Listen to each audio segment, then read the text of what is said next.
සමහර පාසල්වල මා දන්න එක ප්‍රධාන පාසලක පහේ පන්ති ළමයි එක ළමයෙක් කියලා අපි රුවන් කියලා හිතමු. එක ළමයෙක් කියනවා ටීචර් රුවන්ගේ බෑග් එකේ කුඩු තියෙනවා කියලා. ටීචර් පරීක්ෂා කරනකොට රුවන්ගේ බෑග් එකේ කුඩු තියෙනවා. මොකද්ද හොයලා බලනකොට මොකද සිදුවී තිබෙන්නේ? තාත්තා කුඩු විකුණලා රිමාන්ඩ් බාරයටපත් වෙලා අම්මට ජීවත් වෙන්න විදියක් නැහැ. දරුවා තේ කුඩු විකුණනවා ආදාළ තැන්වල දීගෙන යන්න කියලා. ඒ අනුව තමයි රුවන්ගේ බෑග් එකට කුඩු වෙන්නේ. තවත් කේද වාචකයන් තිබෙනවා. මා දන්න එක පළාතක පාසල් තිබෙනේ පාසල්වල දරුවෝ කුඩු තියෙන බව දන්නවා.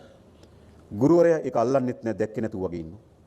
ගුරුවරයා පාසල් දරුවගේ කුඩු දිහා අල්ලුවොත් ළමයාගේ පිටිපස්ස මහා කළු පාතාලයක් ඉන්නවා. ඒ නිසා ගුරුවරයා බයයි ළමයාට.